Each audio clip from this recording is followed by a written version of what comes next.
오늘은 하나님의 선물 마태복음 쉬운 두 번째 시간으로 열매 아닌 열매들이라는 제목으로 우리 하나님 말씀 함께 나누도록 하겠습니다. 우리가 신앙생활을 하다 보면 믿음의 길을 온전하게 걷지 못하게 만드는 복병들이 있는데 우리 생각에 이 복병들이 외부에 있다고 생각하기가 쉬운데 시간이 갈수록 이 복병이 외부에 있는 게 아니라 내 내면에 있다, 내부에 있다 하는 것을 우리가 더 절실하게 깨달아 가게 됩니다. 물론 거짓 선생이나 거짓 목자, 방해꾼들이 우리에게 잘못된 가르침과 잘못된 인도로 우리가 좁은 문 좁은 길을 걷지 못하도록 넓은 문과 넓은 길로 가도록 유혹하는 것 있다는 거 부인할 수 없는 일이지만 결국 그 선택을 누가 하는가라는 것을 우리가 생각해 본다면 결국 내가 그것을 선택해서 넓은 길, 넓은 문으로 가게 된다는 것이죠. 그래서 그 미혹과 그 유혹에 끌려가는 이유는 내가 그걸 좋아하기 때문에 그쪽으로 가는 겁니다. 결국 선택은 내가 하는 것이고 내가 듣기 좋은 소리 따라서 그거 들으러 가는 것이고 내 가려운 부분 긁어주는 사람에게 그게 좋으니까 내가 그리로 끌려간다는 거죠. 결국 신앙생활의 모든 그 선택의 문제들은 남이 해주는 게 아니라 내가 결정하는 문제다 하는 것이죠.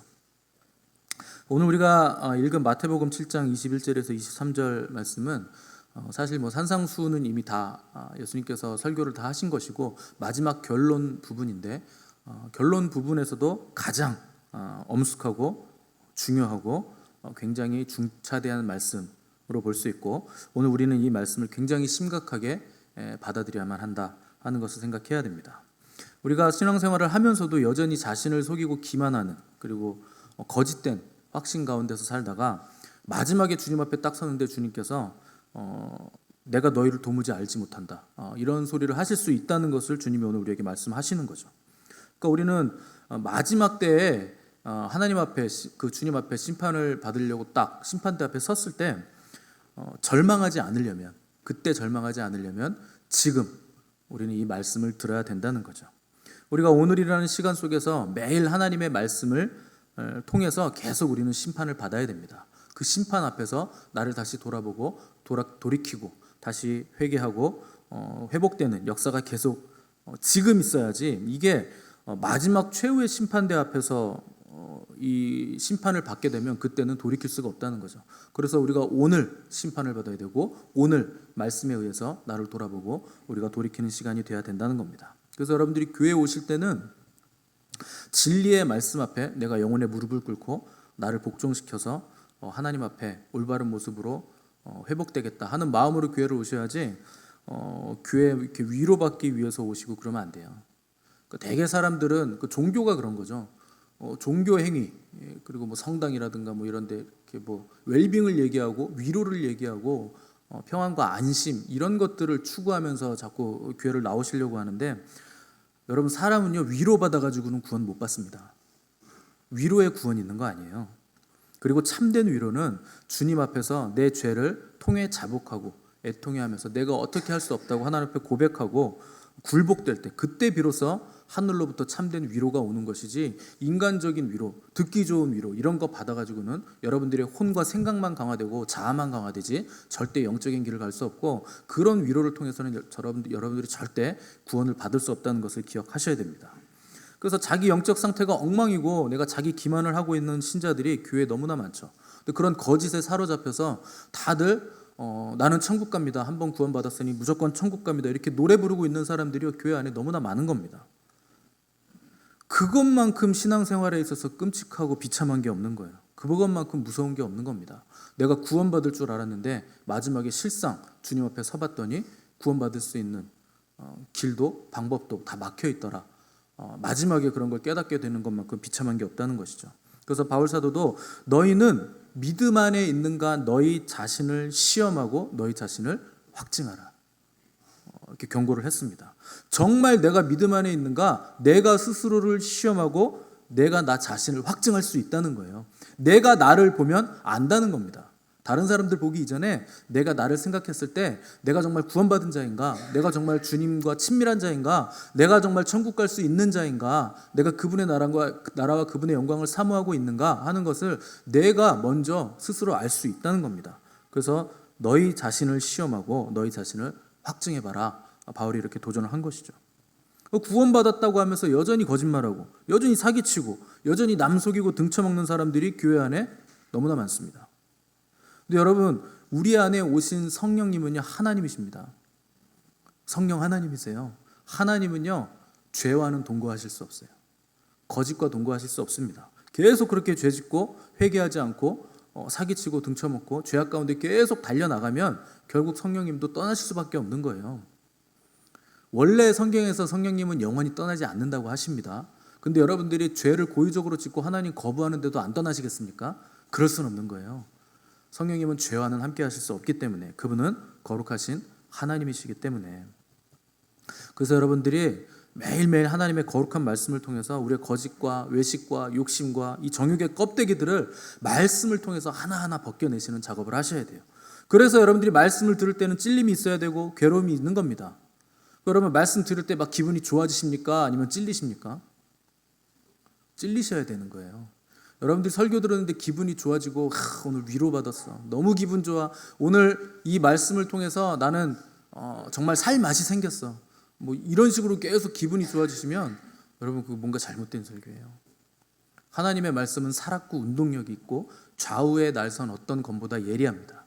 여러분들의 영과 혼과 골수를 찔러 쪼개는 거예요. 쪼갠다는 건 아픔이 있다는 거죠. 그렇기 때문에 여러분들이 찔림을 받으셔야 되고 도전을 받으셔야 되고 어려운 마음, 괴로운 마음, 이런 것들이 생겨나야 그게 정상적이라는 겁니다.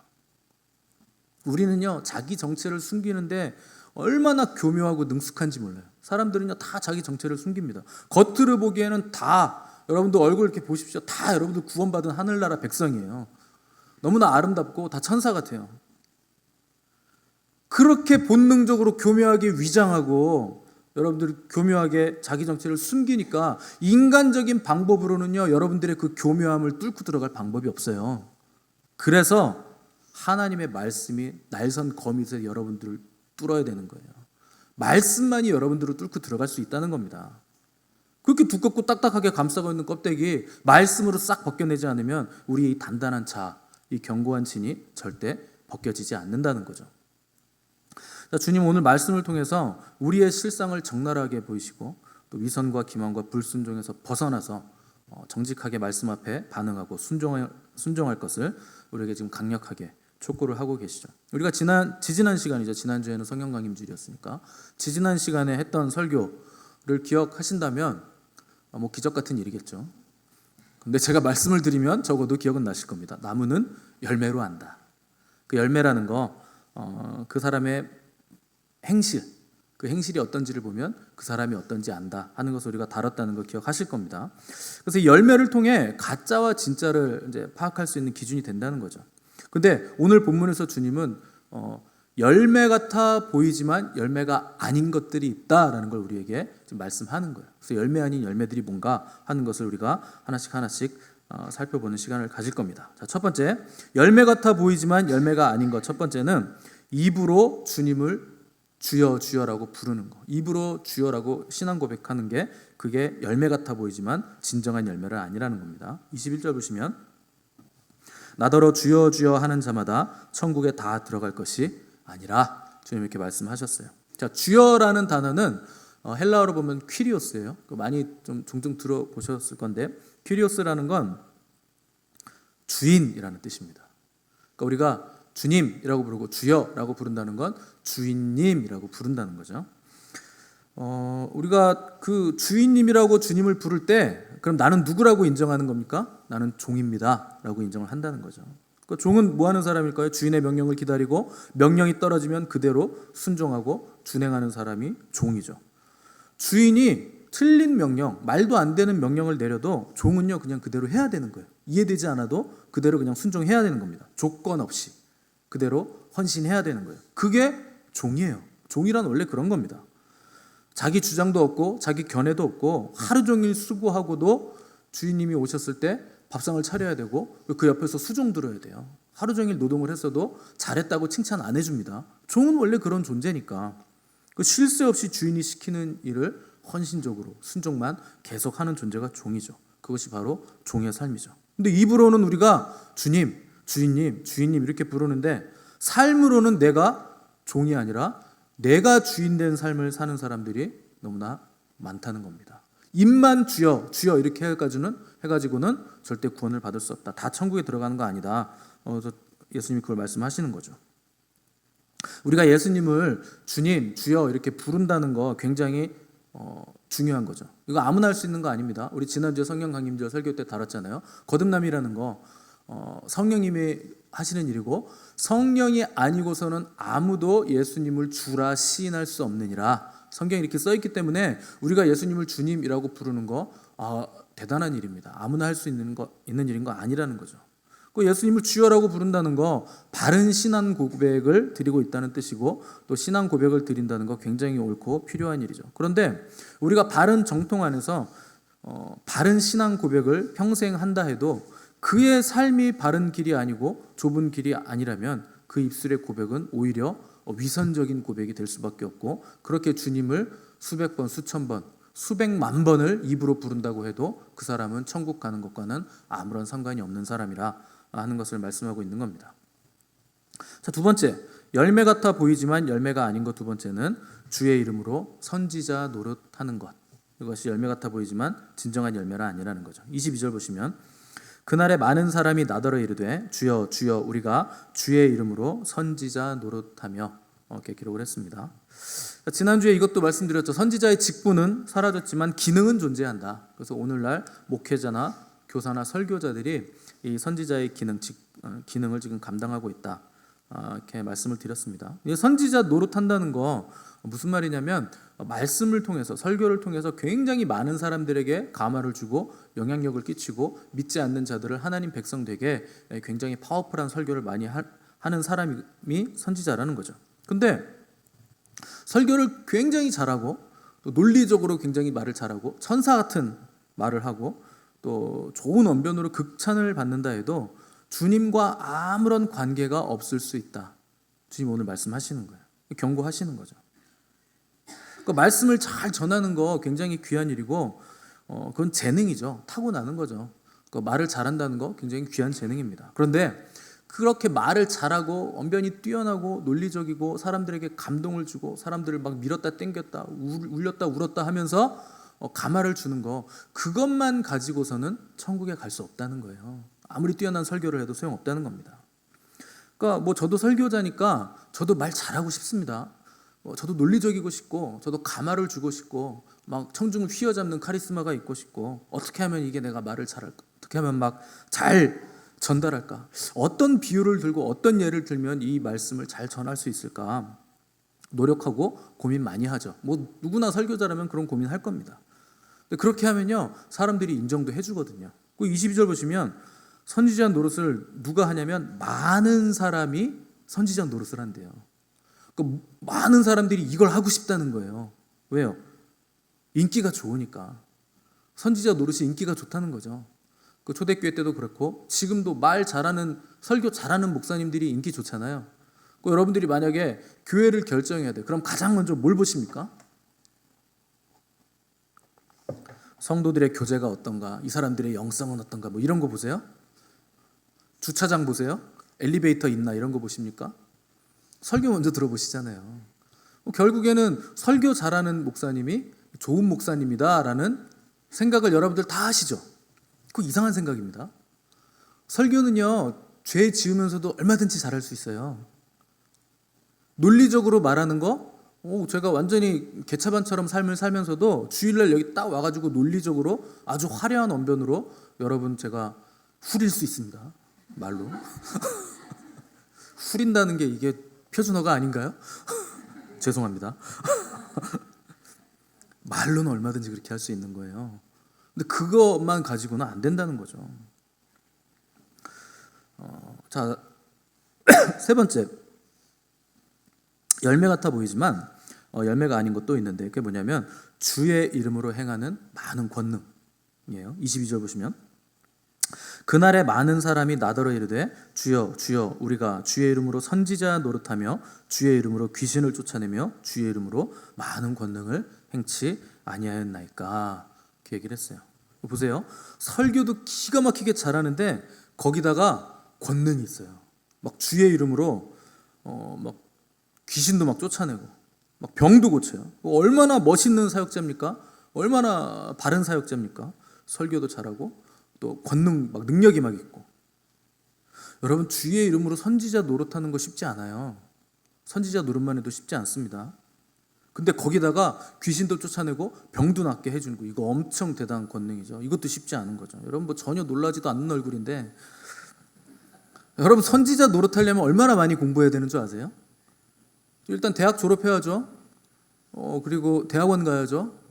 그리고 대학원 가서 또 뭐 논문도 써야 되죠. 그리고 사역도 어느 일정 기간 꾸준히 해야 돼요. 그리고 전도사고시 봐야 되죠. 또 사역해야죠. 전도사로 몇 년. 그리고 나서 자격 요건이 되면 강도사고시 봐야죠. 또 강도사고시가 제일 어렵거든요. 그 강도사 붙으면 그 강도사 가지고 또 몇 년 사역해야 되죠. 그리고 사역 기간이 다 차고 자격 요건이 돼야 목사고시 볼 수 있게 해줍니다. 그 목사가 또 공부해가지고 목사고시 봐야죠. 목사가 돼도요, 목사 됐다고 해서 선지자 노릇할 수 있는 거 아니에요. 선지자는요, 목사들의 목사인 거예요. 그게 선지자잖아요.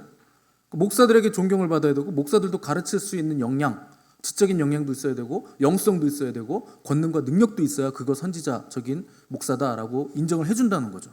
얼마나 대단합니까? 별로 안 대단해 하는 얼굴인데 뭐 저는 대단하다고 생각합니다. 그런데 거기다가 권능과 능력이 막 나오는 거예요. 파이어 하면 막 귀신 와 그러고 떠나가고 눈에 보이는 뭐 무슨 권능인지 모르지만 눈에 보이는 권능이 막 나타났다는 거예요. 여러분, 제가 우리 교회 누가 새로 왔는데 갑자기 예배 시간에 눈동자가 하얘가지고 뒤집어져가지고 막 거품을 물고 있는데 제가 파이어 해가지고 눈동자가 까만 눈동자로 다시 돌아오고 정상이 되면 여러분 저 대단하게 보겠죠. 역시 우리 목사님 대단해. 대단하다는 거예요. 근데 그런 사람들도 예수님이 안 된다는 거예요. 그렇게 해도 안 된다는 거, 천국 가는 거 그런 걸로 되는 거 아니라는 거예요. 여러분, 근데 예수님 지금 열매를 얘기하시는데 어떻게 보면 열매 중에 가장 확실한 열매가 뭡니까? 선지자 노릇하고 귀신 쫓아내고 권능이 막 나타나는 거. 이거보다 더 좋은 눈에 보이는 열매가 있어요? 열매라고 한다면 이게 가장 확실한 열매죠. 막 병이 떠나가고 귀신이 떠나가고 권능이 엄청 써서 하늘에서 불이 막 떨어졌어요. 그럼 여러분, 그 사람 보고 저거 거짓 선지자 이렇게 하실 수 있어요? 만약에 그런 사람, 제가 그랬다고 칩시다. 그럼 여러분, 우리 목사님 거짓 선지자 같아 이렇게 할 수 있습니까? 막 불 떨어지는데? 귀신 막 떠나가는데? 병이 고쳐지는데? 설교도 잘하는데? 아무도 거짓 선지자라고 못해요. 열매가 야 저건 진짜다. 저 목사님 진짜다. 이렇게 할 거 아닙니까? 대놓고 선지자죠, 그 사람은. 근데 주님은 절대 아니라는 거예요. 그럼 도대체 뭐 어떻게 해야 주님이 뭐 인정해 주시는 거예요? 뭘 어떻게 해야 됩니까? 이거보다 더 좋은 열매가 뭐가 있습니까? 여러분, 누가복음에 보시면 요것과 비슷한 말씀이 있어요. 우리 누가복음 여기 주보 껴놓으시고 누가복음 13장 23절에서 27절 한번 찾아보세요. 마태, 마가, 누가 세 번째 복음서. 누가복음 13장 23절에서 27절.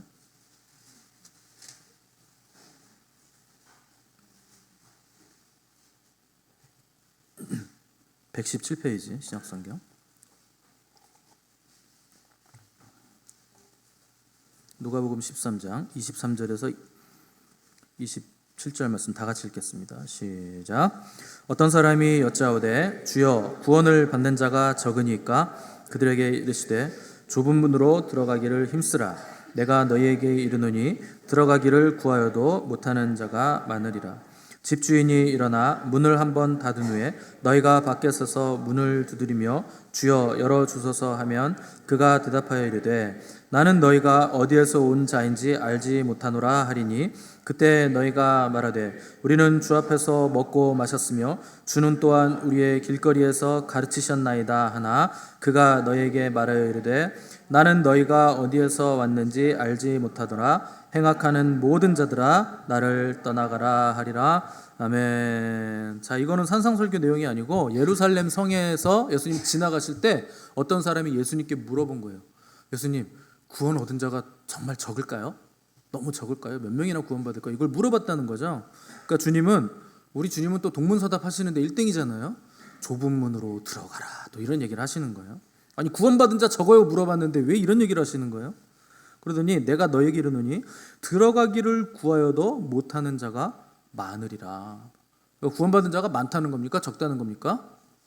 그건 모르겠지만 구원받지 못하는 자는 많다는 거죠. 들어가는 자가 적으리라. 구하여도 못하는 자가 많으리라. 그러니까 구원받는 자가 많습니까는 얘기를 안 해주셨지만 구원받지 못하는 자는 엄청 많다는 거예요. 그리고 나서 집주인이 문을 한번 닫은 후에 너희가 밖에 서서 문을 두드리며 주여 열어주소서 해도 나는 너희가 어디로서 온 자인지 알지 못하노라 이렇게 말씀하시죠. 그랬더니 문 밖에 사람들이 물어보는 거죠. 아니 주님, 우리가 주 앞에서 먹고 마시지 않았습니까? 그 저희랑 같이 지내셨잖아요. 그 주님도 길거리에서 우리한테 가르쳐 주셨잖아요. 우리가 그 가르침 계속 배웠잖아요. 이렇게 물어보는 거죠. 그러니까 집주인이 뭐라고 하냐면 그래? 나는 모르겠다. 나는 너희가 어디에서 왔는지 알지 못하노라. 행악하는 모든 자들아 나를 떠나가라. 이렇게 문을 닫아버리셨다는 거죠. 여러분 너무 놀라운 말씀이지 않습니까? 무려 예수님과 함께 먹고 마신 거예요. 함께 지낸 거예요. 그리고 그분의 가르침, 진리의 가르침을 진리 자체이신 그분께 직접 배웠다는 거죠. 예수님 당시에 주님을 선택하고 주님과 먹고 마시고 동거하고 주님의 가르침을 받는다는 거, 이거 굉장히 좁은 문 좁은 길을 간 겁니다. 당시 유대교가 득세하고 있기 때문에 기독교, 예수 그리스도라는 새로 나온 그 선생을 따라다닌다는 거 굉장히 박해받을 일이었죠. 그러니까 이 사람들은 굉장히 그 자체만으로도 좁은 길, 굉장히 협소한 문을 택했다는 거죠. 때문에 이들은 나름 자기들은 이런 생각이 있던 거예요. 나는 구원받으리라. 구원의 확신이 있었다는 거죠. 그런데 놀랍게도 주님은 나는 너희들 모른다 이렇게 얘기하셨다는 거예요. 아니 그러면 애초에 가르치셨잖아요. 가르치실 때 처음부터 너희들 나한테 배운다고 좁은 문 들어갈 수 있는 거 아니다. 천국문 들어갈 수 있는 거 아니다. 정신 똑바로 차려라. 배운다고 다가 아니고 나랑 같이 있다고 다가 아니다. 이렇게 가르치셨어야지. 기껏 다 가르쳐 놓고서 주님만 먼저 집 안으로 쏙 들어가가지고 문 잠깐 열었다가 닫아버리시고 안 열어줘. 곧바로 대문 닫아버리시고 나 너희 몰라? 안 열어줘. 이거 좀 너무한 거 아닌가요? 그런 생각이 들죠. 주님은 왜 이들 거절하셨는가? 분명히 그럴 만한 이유가 있다는 거죠. 뭐가 문제일까요? 여러분 산상수훈에서 계속 예수님이 말씀하시는 기조를 여러분들 기억하실 겁니다. 지구상에 있는 모든 동물들에게는 일어나지 않는 일이 유독 사람에게만 일어나는 일이 있어요. 그게 뭐냐면 겉과 속이 다른 거예요. 이게 산상수훈의 핵심이에요. 위선입니다. 외식이라는 거예요. 사람은요 겉으로 보이는 행동하고 속의 내용이 얼마든지 다를 수 있다는 거죠. 그래서 주님이 그거 다 열매 아니야 라고 말하는 이유가 뭡니까? 겉으로는 그게 열매 같아 보이는데 내면은 그거 아니잖아. 이걸 지적하시는 거죠. 이게 참 신기한 일입니다. 사람이 겉에서 보기에는 다 깨끗하고 멋있는데 안에는 시체가 썩어서 냄새나고 구더기가 두글두글하는 그런 무덤 같은 심령을 사람은 가질 수 있다는 겁니다. 여러분도 그렇잖아요. 주일에 아침에 오면 할렐루야 막 반갑게 웃으면서 웃는 얼굴로 막 이렇게 인사하지만 속으로는 오늘 왜 저러지 저 스타일이? 속으로 판단하고 정죄할 수 있잖아요. 그 예레미야가 뭐라 그럽니까? 만물보다 거짓되고 심히 부패한 것은 사람의 마음이라. 여러분 짐승은요 그렇지 않아요. 동물들은요 내 먹이 뺏어가면 반응이 뭡니까? 벌써 그냥 이빨이 확 나오죠. 집주인이 먹이 사료 주고서 그거 그릇 뺏어가려고 해도 걔는 으르렁거리잖아요. 그 동물이에요. 자기 속마음을 그대로 드러내죠. 그 화나면 으르렁거리고 싸우고 그렇게 표현을 하는데 사람은요 겉으로는 활짝 웃고 있으면서 친절하게 대해주는데 속에서는요 부글부글부글부글 이게 있는 거예요. 부글부글부글. 그래서 겉으로는 헤헤거릴 수 있다는 거죠. 그러니까 여러분 선지자 노릇하면서 얼마든지 불법을 행할 수 있고 주님의 이름으로 귀신 쫓고 엄청난 능력이 나오는데도 뒤에서는 엄한 짓, 딴짓을 얼마든지 할 수 있는 존재가 사람이라는 겁니다. 여러분이 받으신 은사와 위치도 마찬가지죠. 하나님이 주신 은사는요 성도들을 온전하게 하고 봉사의 일을 하고 그리스도의 몸인 교회를 세우기 위해서 하나님이 주신 겁니다. 그 하나님이 주신 선물이에요. 각자에게 성령님이 나눠주신 선물이죠. 선물이라는 건 내가 받을 만한 일을 해서 받은 게 아니죠. 그 은사와 위치는 다 하나님이 우리 각자에게 주신 선물이기 때문에 그거 자체가 내 믿음도 아니고요. 그 은사가 내 영성도 아니에요. 사람들은 다 착각합니다. 대단히 센 은사, 대단히 강한 은사가 나타나면 그 사람이 믿음 좋은 줄 아는데 천만의 말씀입니다. 믿음이랑은 아무 상관없어요. 은사가 능력이 그 사람의 믿음도 아니고 영성도 아닙니다. 사람들이 다 여기 속아 넘어가는 거예요. 그 사람한테 은사가 나타나니까 대단히 믿음 좋은 사람인 줄 알고 거기 따라가는 거예요. 천만의 말씀. 믿음이 약할수록 은사가 더 세게 나오는 경우가 많습니다. 확실한 증거가 아니면 믿질 않는데요. 그게 나와야 하나님을 믿는데요. 다 그렇다는 건 아닙니다. 필요에 의해서 하나님이 은사를 강하게 주시는 부분도 대부분은 그렇습니다. 그래서 사도 바울은 우리가 부분적으로 알고 부분적으로 예언한다 이렇게 말씀하죠. 부분적이라는 건 뭡니까? 서로가 서로에게 보충해주고 도움을 줘야 된다는 뜻이죠. 그래야 교회가 세워지고 성도가 세워지는데 은사를 받은 은사자들이 착각하는 거 있어요. 자기 은사가 자기 믿음이라고 착각하는 거죠. 자기 기만을 하는 거죠. 여러분 그건 선물이에요. 선물을 받았다고 해서 내가 그 선물만큼 위대하고 괜찮은 존재인 거 아닙니다. 선물 주신 분이 괜찮으신 분이지. 그러니까 내가 받은 것 때문에 내가 대단하고 내가 괜찮고 내가 근사하고 내가 완전하고 내가 능력이 있다고 착각하는 데서부터 문제가 시작되는 거예요. 경험해 보신 분들은 아시겠지만 처음 병을 고치시면 여러분 느낌이 어떻습니까? 기도했더니 병이 났어요. 그 악한 영이 나갔어요. 그럼 느낌이 어떠세요? 굉장히 감사하죠. 기쁘죠. 어떻게 나같이 이 비천한 부족한 별 볼 일 없는 사람을 통해서 하나님이 이렇게 역사하실까? 감사하죠. 하늘을 둥둥 떠다니는 것 같고 황홀하죠. 기쁨이 충만하죠. 그때는 겸손해요. 근데 능력이 계속 나타내 보세요. 어느 순간 그 능력 때문에 나를 추종하는 추종자들이 생깁니다. 교만이 스물스물 올라와요. 그러다가 그 추종자들 위해서 군림하죠. 조종하죠. 그렇게 해서 타락하는 겁니다. 그런데도 은사는 선물이기 때문에 여전히 계속 나타납니다. 그렇게 타락이 계속되는 가운데서도 은사는 계속 나타나요. 그러면 나중에 어디까지 가냐면 돈 받고 예언하고 돈 받고 병 고쳐지고 나중에 헌금 바쳐야 돼 얼마 해 이렇게 조종하는 거기까지 나아가게 되는 겁니다. 그러니까 완전히 타락했다는 거죠. 그럼에도 불구하고 여전히 은사가 나타나죠. 왜 그럴까요? 하나님의 은사와 부르시면은 후회하심이 없으니까요. 하나님 주신 거 내가 요청하지 않으면 안 뺏어가세요. 그런데 내가 그 은사를 불법적으로 쓰고 내 이익을 위해서 쓰고 타락해버리면 어느 순간 성령님의 은사가 나타나는 게 아니라 악한 영이 능력을 발휘하면서 우리를 속이게 됩니다. 여전히 성령님의 은사처럼 어떤 현상들은 나타나지만 죄 가운데 거하면서 쓰게 되면 어느 순간 이게 뒤집혀요. 성령의 은사가 아니라 악한 영의 그 능력으로 뒤집히게 됩니다. 그래서 악령이 역사하는 은사로 넘어가게 돼요. 그런데 겉에서 보기에는 여전히 하나님의 능력이 활발하게 그를 통해서 나타나는 것 같은 모양새죠. 그래서 자기도 착각하고 그 추종자들도 착각을 하게 됩니다. 완전히 변질되고 타락했는데 여전히 예수님의 이름으로 선포하면 병도 낫고 귀신도 나요. 왜냐하면 악한 영들이 기만을 하니까요. 그러면서 이런 생각을 하죠. 나 아니면 누가 천국 갈까? 능력이 막 나타나니까. 나는 천국 갈까? 가겠지. 당연히 나는 가겠지. 이런 생각을 한다는 거예요. 그래서 죄 가운데 거하면서도 선지자 노릇하고 목사 노릇하고 장로 노릇하고 권사 노릇하고 집사 노릇하고 성도 노릇하고 노릇 빵도 아닌데 노릇만 계속하다가 계속 노릇만 하다가 마지막에 나는 너 몰라 불법을 행하는 자들아 떠나라 이 얘기를 듣게 된다는 겁니다. 얼마나 안타까운 일입니까? 그렇게 끝나는 사역자들이 너무나 많아요. 은사자들이 그런 사람들이 굉장히 많습니다.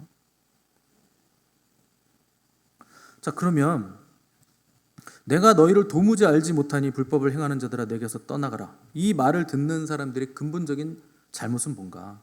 주님과 함께 먹고 마셨어요. 주님께 가르침도 배웠어요. 근데 왜 주님은 들어가시더니 잠깐 열어놓고 들어올 사람 들어와서 확 닫아버리고 문을 안 열어주실까요?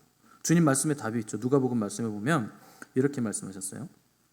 24절 좁은 문으로 들어가기를 힘쓰라. 여러분 이 힘쓰라는 헬라어가요 아곤이라는 단어인데 고뇌, 싸움, 분투라는 단어예요. 좁은 문으로 들어가려면 고통스럽다는 겁니다. 싸움이 있다는 것이고 고뇌를 해야만 하고 치열하게 분투를 해야 좁은 문으로 들어갈 수 있다는 거죠. 좁은 문으로 들어가는 게 주일날 여기 앉아있고 성경 공부하고 예배드리고 이런 정도로 되는 게 아니고 이를 악물고 힘을 쓰고 애를 써야 들어갈 수 있는 게 좁은 문이라는 거예요. 그렇게 해서 걸어가는 게 좁은 길이라는 거예요. 근데 사람들이 이걸 안 한 거예요. 듣기는 많이 들었어요. 주님 앞에서 먹고 마셨어요. 가르침 잘 받았어요. 매주 설교 들었어요. 양육도 잘 받았어요. 그런데 삶의 자리에서 분투하는 모습은 없더라는 겁니다. 왜 없을까요? 힘을 써야 되니까, 힘드니까, 힘들고 싶지 않다는 거죠. 그래서 안 들어가는 거예요. 넓은 문으로 들어가는 건 너무 쉬워요. 가만히 있으면 갈 수 있어요. 그냥 가만히 있으면 넓은 문으로 들어갑니다. 근데 좁은 문은요, 협착해요. 그리고 대다수 사람들이 찾지 않습니다. 그리고 힘이 들어요. 그리고 피곤합니다. 고뇌가 있어요. 왜요? 그 길을 가는 게 일반적인 게 아니니까요. 대세가 아니니까요. 사람들이 많이 찾지 않으니까요. 나는 그냥 사람들이 가는 곳으로 나도 가고 싶어요. 나도 그냥 무던하게 살고 싶어요. 그 사람들이 가는 곳으로 나도 휩쓸려서 가고 싶고, 사람들이 사는 것처럼 나도 그냥 편하게 살고 싶으니까 좁은 문으로 안 들어간다는 거죠. 그래서 주님이 뭐라 그럽니까? 힘써 구하여도 들어가지 못할 자가 많으니라. 이건 무슨 말일까요? 이 좁은 길이요, 코스가 짧지 않아요. 너무 긴 코스예요. 오래 가야 됩니다. 근데 가다 보니까 처음에는 좁은 문으로 들어서 좁은 길을 가고 있는데 가다 보니까 다 중도에 하차하는 거예요. 다 포기하는 거예요. 그래서 힘써 구해도 들어가지 못한다. 왜 이 코스가 견디기 힘들 만큼 그렇게 길까요? 이게 성화의 길이니까요. 이 길은요, 우리의 성품을 빚어내는 길입니다. 이 길을 걷는 동안 만들어진 성품이 영원으로 이어지는 거예요. 하늘나라에 적합한 성품으로 단련되는 길이기 때문에 이 길은 쉽지 않은 길이라는 거죠. 오랜 시간 연단을 받아야 되는 길이라는 거죠. 그래서 길이 오래 걸리고 중간에 다 탈락하고 포기한다는 겁니다. 이 좁은 문이라는 게 정말 개구멍 같은 문이 있어가지고 비집고 들어가야 되는 물리적인 무슨 문을 얘기하는 게 아니고, 좁은 문은 뭡니까? 우리 주님이세요. 그분이 나는 양의 문이니라. 그분이 좁은 문이세요. 그분이 좁은 길이십니다. 그래서 주님은 내가 곧 길이요 진리요 생명이다. 이리로 들어와야 생명을 얻는다. 나는 양의 문이다. 그분을 선택하지 않으면 생명 얻을 수 없다는 거죠. 영원을 얻을 수 없다는 거죠. 그러니까 결국 좁은 길을 걷는다는 거, 좁은 문을 들어간다는 거, 모든 상황 속에서 우리 주님을 선택하는 거, 그게 좁은 문이고 좁은 길입니다. 외골수처럼 누가 뭐라고 해도 주님을 선택하는 거예요. 주님만 바라보는 거예요. 주님 손을 붙잡고 가는 거예요. 누가 뭐라고 해도 어린 양이 이끌든지 나는 우리 주님만 따라가겠다 결단하고 그 길을 가는 거죠. 여러분, 세상에서 성공하는 사람들도요, 여기저기 들쑤시고 다니면서 휘청거리는 삶 살지 않습니다. 존경받는 사람들, 어떤 분야에서 성공한 사람들 보면요, 다 좁게 살아요. 넓은 문 안 가요. 넓은 길 안 갑니다. 먹을 수 있다고 다 먹으러 다니지 않고, 갈 수 있다고 그 길 다 가는 거 아니에요. 넓게 다닐 수 있지만, 갈 수 있지만, 할 수 있지만, 쉽게 살 수 있지만, 누리는 거, 즐기는 거 다 포기하고 그들도 좁은 길을 갑니다. 자기가 선택한 좁은 길. 왜냐하면 나는 가치 있는 삶을 살고 싶으니까. 그렇게 해서 유명해지고, 그렇게 해서 존경받는 거고, 그렇게 해서 성공하는 거예요. 하물며 우리가 선택한 길은 우리에게 영원한 생명을 주는 길이죠. 세상에서의 성공 정도가 아니죠. 그럼 얼마나 좁은 문을 선택해야 되고, 얼마나 우리가 더 좁은 길을 걸어가야 되겠습니까? 모든 상황 속에서 주님을 선택한다는 거, 어떻게 보면 처음에는 굉장히 쉽지 않은 일이죠. 사람들의 눈총이 있을 수도 있고, 사람들의 질타가 있을 수도 있겠죠. 근데 또 어떻게 생각하면 가장 쉬운 길이기도 합니다. 주님을 선택하면 주님이 다 알아서 정리해 주실 거기 때문에, 주님이 다 해결해 주실 거기 때문에, 책임져 주실 거기 때문에 어떻게 보면 가장 쉬운 길이 되는 거죠. 누가복음 6장 46절 보시면,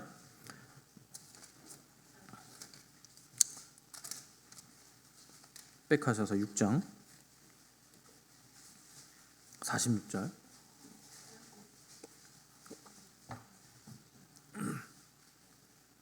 이런 말씀이 있어요. 너희는 나를 불러 주여 주여 하면서도 어찌하여 내가 말하는 것을 행하지 아니하느냐. 여러분, 행하지 않는 것 때문에 다 나 너희들 모른다라는 주님의 답변을 듣는 겁니다. 사람들은요, 입으로는 주여 주여 하면서 주님은 부르는데 삶으로는 주님이 주인 된 삶을 사는 게 아니고 자기가 주인 된 삶을 사는 거예요. 입으로 주여 주여 많이 부른다고 해서 주님하고 친밀한 거 아니에요. 우리는 주님을 안다고 착각해요. 근데 여러분, 내가 알고 있는 주님은 주님이 아닐 수도 있습니다. 그래서 내가 주님을 아는 게 중요한 게 아니고 주님이 나를 정말 아시는가, 그게 중요한 거예요.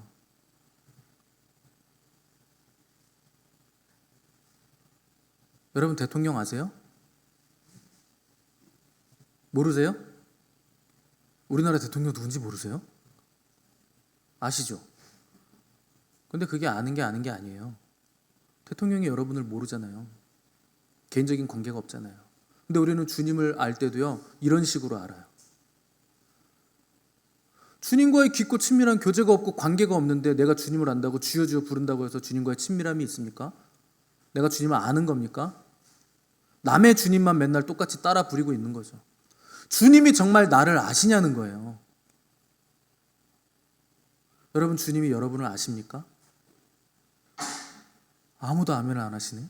이게 어떻게 된 일인가요?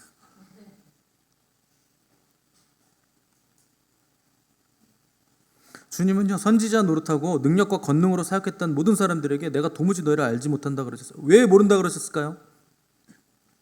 이 땅에서의 삶을 사는 동안 한 번도 주님하고 교제한 적이 없어요.